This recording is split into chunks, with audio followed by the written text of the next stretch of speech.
2020년 3월, 바로 이때 당신이 철석같이 믿고 있던 나는 1주택자라 안전해 라는 그 믿음이 산산조각 날 겁니다. 왜냐? 정부가 칼날의 방향을 완전히 틀었거든요. 오늘 제가 하는 얘기, 이거 모르잖아요? 그럼 당신 계좌에서 최소 1억이 그냥 사라집니다. 그러니까 정신 똑바로 차리고 들으셔야 합니다. 에이, 설마요. 그래도 1주택자는 괜찮은 거 아니에요?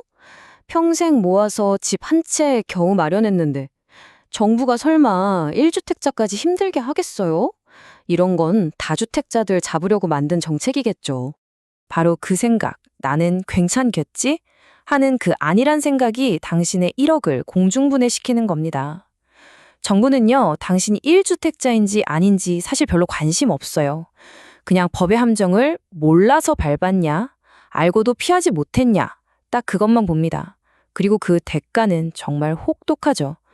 자, 계산기 한번 두드려 볼까요? 첫 번째 함정은 바로 지역과 시점입니다. 작년까지만 해도 아무 문제 없었던 곳에 올해 3월부터 완전히 새로운 덫이 깔렸습니다. 특히 마포, 성동, 영등포, 아니면 분당, 이런 곳에 집을 알아보고 있었다면 이제 게임의 법칙이 완전히 180도 바뀌었다는 것만 아시면 됩니다. 마침 제 친구가 지금 사는 집 팔고 분당으로 이사 가려고 집을 한 채 더 알아보고 있거든요. 지금 집은 나중에 팔 거라고 하던데 그럼 그건 일시적 2주택이니까 괜찮은 거 아닌가요? 전혀 괜찮지 않습니다. 바로 그게 핵심이에요. 작년까지는 비조정 대상 지역이라 취득세가 1에서 3%밖에 안 나왔죠. 근데 이 지역들이 다시 조정 대상 지역으로 묶였어요. 이게 무슨 말이냐? 3월부터는 이 지역에 두 번째 집을 사는 그 순간 취득세율이 8%로 그냥 수직으로 상승한다는 뜻입니다. 일시적 2주택이요? 그건 나중에 따질 문제고 당장 내는 세금부터가 아예 차원이 달라진다고요? 자, 계산해 봅시다. 10억짜리 아파트를 산다고 쳐요. 2월까지만 샀어도 취득세는 약 3천만 원입니다. 근데 3월부터는 어떻게 될까요? 정확히 1억 2,400만 원이에요. 이게 작은 차이로 보이세요? 이 그래프 한번 보세요. 왼쪽이 당신이 이 정도면 되겠지? 하고 생각했던 세금이고 오른쪽이 실제로 당신 통장에서 빠져나갈 세금입니다. 차액이 9,400만 원, 거의 1억이에요. 이 돈 당신이 뭘 잘못해서 내는 벌금이 아니에요. 그냥 규정이 바뀐 걸 몰랐다는 그 이유 하나만으로 허공으로 날아가는 돈입니다. 시스템은 원래 그렇게 무지한 사람의 돈을 빼앗아갑니다. 자, 두 번째 함정. 이건 더 교묘합니다. 시스템은 이제 가장 사적인 영역이죠. 가족 사이의 거래까지 현미경으로 들여다보기 시작했습니다. 세금 좀 아껴보겠다고 가족한테 싸게 팔면 된다? 그거 이젠 그냥 탈세 행위로 간주됩니다. 아니, 내 집을 내 아들한테 좀 싸게 팔 수도 있는 거 아닌가요? 솔직히 다들 그렇게 하잖아요. 증여세 무서우니까 시세 10억짜리를 한 6억 정도에 파는 식으로요. 이걸 문제 삼는 건 진짜 너무한 것 같은데요. 너무하다고요? 감정에 호소할 문제가 아닙니다. 법은 그냥 숫자예요.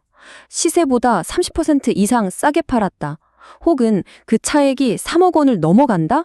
그럼 국세청은 그걸 더 이상 매매로 보지 않습니다. 사실상 재산을 물려주는 증여라고 보고 증여 취득세 12%를 그냥 때려버립니다. 당신의 의도가 아들을 사랑해서 이런 건 중요하지 않아요. 숫자가 모든 걸 증명할 뿐입니다. 이 표를 한번 보세요. 시세 10억짜리 아파트를 아들에게 6억에 팔았다고 칩시다. 예전엔 그냥 6억에 대한 매매 취득세만 내면 끝이었죠. 근데 이제는 아니에요. 6억에 대한 매매 취득세는 당연히 내고 시세와의 차액인 4억 원에 대해서 증여 취득세 12%가 추가로 날아오는 겁니다. 자금 출처 조사? 이제는 신고 단계부터 실시간으로 다 연동돼요. 에이, 일단 싸게 신고하고 버텨보자? 이런 생각은 그냥 버리세요. 마지막 함정입니다. 그리고 이게 아마 가장 많은 1주택자들이 정말 무심코 아무 생각 없이 빠지는 덫일 겁니다. 세금 피하려고 서류상으로만 세대 분리하는 거. 이른바 위장전입의 시대는 이제 완전히 끝났습니다. 아직도 아들 주소만 친구 집으로 잠깐 옮겨놓으면 다른 세대니까 우리 집은 1세대 1주택이겠지? 이런 순진한 생각 하십니까? 제가 단언컨대 시스템은 당신보다 훨씬 똑똑합니다. 당신의 모든 움직임을 데이터로 다 추적하고 있어요. 아니, 정부가 제가 어디서 자고 어디서 밥 먹는지 어떻게 그렇게 다 알아요? 좀 무서운데요? 어떻게 아냐고요? 당신이 어디서 신용카드를 긁는지, 어떤 버스를 타는지, 심지어 당신의 핸드폰이 밤새 어느 기지국 신호를 잡는지까지 이 모든 데이터를 교차 검증합니다. 서류상 주소는 분당인데 매일 밤 강남에서 카드를 긁고 핸드폰이 강남 기지국에 잡힌다? 그게 바로 가짜 독립의 증거입니다. 특히 30세 미만 자녀는 훨씬 더 엄격하게 봅니다. 따로 산다고 해도 중위소득의 40% 이상 되는 돈을 스스로 번다는 걸 1년치 소득으로 증명하지 못하면 그냥 같은 세대로 묶어버립니다. 그럼 결론은 뭐죠? 당신은 그냥 이주택자가 되고 세금 폭탄을 맞게 되는 겁니다. 자, 지금까지 문제의 심각성에 대해서는 충분히 설명했습니다. 불안하시죠? 당연히 그래야 정상입니다.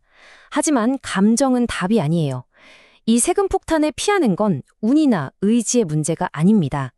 냉정하게 설계된 시스템을 따르냐, 따르지 않느냐의 문제일 뿐입니다. 당신의 자산을 지킬 3단계 방어 시스템입니다. 잘 들으세요. 첫째, 처분 기한을 목숨처럼 지키세요.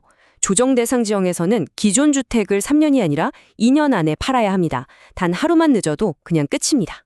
둘째, 주민등록등본을 지금 당장 정리하세요. 이혼했어도 같이 산다? 그럼 같은 세대입니다. 애매한 동거인 전부 정리해야 합니다. 셋째, 자녀에게 집을 줄 거라면 부담부 증여를 활용하세요. 대출이나 전세 보증금을 끼고 넘겨서 세금을 최적화하는 방법입니다. 이건 혼자 고민하지 말고 반드시 전문가와 상담하세요. 기억하세요. 현대사회에서 특히 이 부동산 세금의 세계에서 모르는 것은 더 이상 약이 아닙니다. 그건 당신의 자산을 갉아먹는 죄에 가깝습니다. 국가는 당신의 무지를 동정해주지 않아요. 그냥 법에 따라 묵묵히 당신의 돈을 가져갈 뿐입니다. 정부의 타겟이 바뀌었습니다. 과거에는 작정하고 탈세하는 다주택 투기꾼들을 노렸다면 이제 정부의 이 정교한 과세 시스템은 법을 잘 몰라서 실수하는 평범한 1주택자의 그 작은 빈틈을 노리고 있습니다. 그리고 그 빈틈의 대가는 1억 원입니다. 이제 당신에게 직접 묻겠습니다. 지금 당장 당신의 주민등록 등본을 떼어보세요. 그리고 거기에 적힌 모든 사람들이 이 새로운 세법의 기준으로 봤을 때 정말 완벽하게 분리된 독립세대라고 100% 자신할 수 있습니까? 당신의 세대 구성은 이 새로운 시스템 앞에서 과연 안전하다고 말할 수 있습니까?